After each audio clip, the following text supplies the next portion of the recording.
Kombucha has built one of the most credible wellness reputations in the modern beverage industry. The combination of gut health messaging, appealing fermented complexity, and the visual theater of live cultures in a bottle has made it a $2 billion annual market in the United States. Walk through any Whole Foods refrigerator section, and you'll find dozens of flavors promising digestive support, immune benefits, and energy through what's presented as ancient fermentation wisdom. For many people, the switch from soda to kombucha feels like a responsible adult health decision. And for healthy adults consuming commercial products in moderate amounts, it probably is harmless and may offer modest benefits. But the category as a whole carries a range of risks that are almost never discussed openly, and several of them are serious enough to warrant real caution in specific populations. Start with alcohol. Kombucha is a fermented product, and fermentation produces ethanol as a byproduct. Commercial producers are legally required to keep alcohol content below 0.5% to avoid alcohol beverage regulations, and most established brands achieve this through careful monitoring and pasteurization at appropriate stages. But the monitoring is imperfect, and third-party testing of commercial kombuchas has repeatedly found products exceeding the 0.5% threshold, sometimes reaching 1 to 2% or higher, comparable to a light beer. For people in addiction recovery, children whose parents assume they're drinking a health beverage, or anyone on medications that interact with alcohol, this undisclosed alcohol content represents a genuine risk that label transparency requirements don't adequately address. Home-brewed kombucha introduces considerably more complexity.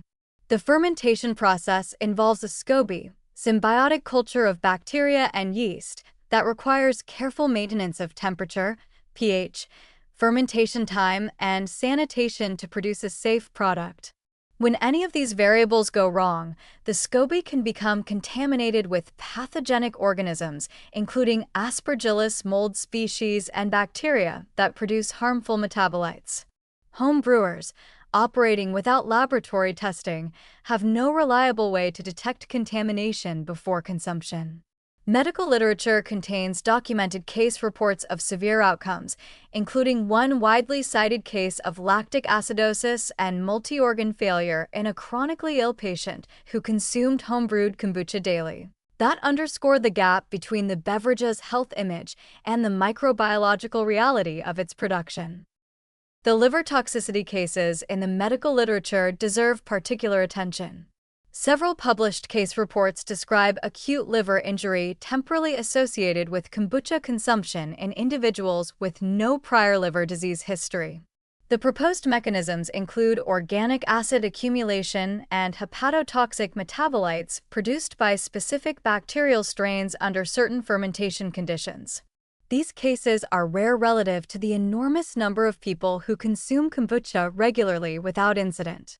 But rare does not mean theoretical, and for someone with pre-existing liver compromise, the risk-benefit calculation shifts meaningfully.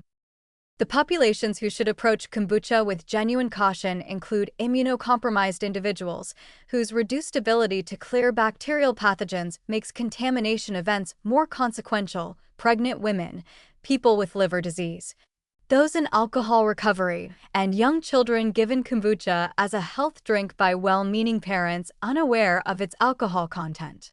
For the general healthy adult, commercial kombucha in moderation is a low-risk indulgence that may offer some probiotic benefit. The key word in that sentence is commercial, and even then, reading the label doesn't tell you everything you need to know.